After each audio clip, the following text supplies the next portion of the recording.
Welcome back to another episode of Wind Waker Unflooded, a 3D modeling fan art project where I am reimagining the kingdom of Hyrule within the world of the Wind Waker. Today we are working on Death Mountain. I think this will be a fun video just because I haven't really shown off much from this location at all. And there's still a lot of things I'm figuring out like how does it connect with Dragon Roost Island, and there's still a lot of places that I need to massage on the mountain. I'm just going to get that out of the way. But I'm excited to just kind of like start to get into this new vision of Goron City. And I think it's interesting. I mean, there's several things about it, like that I wanted to make the decisions interesting, and I want to keep pushing it. Because I mean, I am borrowing a lot from the Breath of the Wild version of Goron City. That's kind of my starting point. And there's a lot left to do. I'll tell you, even when this video ends, there's more work to do on Goron City. But yeah, like I'm focusing on it being this exterior location, full of lava rivers and caves with these giant Goron statues. I don't know if you can see them yet. We might still be in the intro, excuse me. I do these intros just so, if you don't watch every video, just so you can see the progress of the world before we get started. I think that's valuable, both at the beginnings and ends of videos. I want y'all to feel up to date.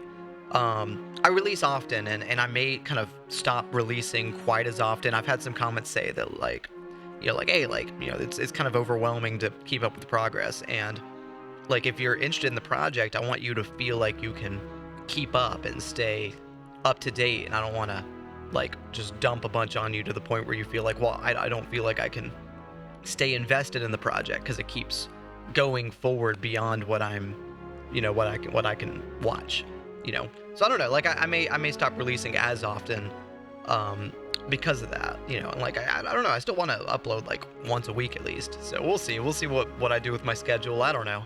I adapted, and it changes, from week to week and month to month, and like but I guess, like, whether I upload more often or less often, I want to keep y'all updated, and just continue to be transparent about the progress. But I don't want to oversaturate I don't want to oversaturate my channel, and I don't want to just pump out content, and I don't want to overload y'all either. So those are all things I'm okay with thinking about. But yeah, I mean, anyway, let's look at we're doing some progress on Death Mountain. I got to figure out some textures for those Goron statues, but all will come in time. I mean, like I said, there's still a lot of work left to do, and something I was trying to figure out before this episode, but still haven't quite figured it out yet, is just thinking more about Goron culture. Maybe this is something that y'all could, kind of leave in your comments down below. As I always say, I always appreciate y'all's ideas and feedback and criticism, and positive and negative feedback. I always appreciate that. I want this to be a project where we can all kind of work on it together in that sense, right? And I value y'all's ideas. And if there's kind of like, what do you want to see as being focused on in Goron culture? There's things I've thought about, right? Because we've seen different glimpses of Gorons throughout the years. In Oracle of Ages, they have this dancing hall, right? The Goron dance hall. In Twilight Princess, they wrestle. That's a big part of their culture. And on Dragon Roost Island, we have those wind shrines, and I feel like it's implied that they date back, that like Dragon Roost Cavern in Wind Waker is a Goron structure. We see a lot of Goron imagery inside, statues of Gorons, carvings of dragons, and dragons like living, alongside a dragon is clearly a big part of their culture as well. But also maybe even that wind shrine outside of, Dragon Roost Island. Maybe that's even something that they recognized. I don't know. Like, there's a lot of questions up in the air about just like how, what kind of culture do they have? What is important to them? But I also like, I don't know. Like, it seems that there is a certain minimalism to like what they are also, what they are building. They are content with the world as it is without having to create like a skyscraper or a tower, right? They can live on the mountain, eating the mountain itself, carving into the mountain, and that's enough. And so I don't know, like with all that in mind, I think like I've been just trying to make some decisions about like what am I going to focus on in Goron culture? How am I going to showcase that, and what new can I add to that? And I think I'm still figuring out my point of view. I don't know if I've said this on the channel before, but I think it's worth talking about creative points of view, because I think that that's something that is important for the project. And as I've been working on the project, that's something that like I've kind of realized is that there's things that like I can't force myself to work on, even if I'm passionate about it, even if I'm totally passionate about Wind Waker Unflooded. There's areas that I can't model until I have a point of view on it. And like a lot of areas I already had a point of view on before I started the project, and I was like, okay, I know how I want to approach this area. I have a vision. That's what I mean. It's like, and a point of view. This is something that I've kind of gathered. I think it came from like a lot of Adam Savage's videos as well. I feel like he kind of helped give me this concept as well. But I totally agree with it, and it totally resonates within my own creative process.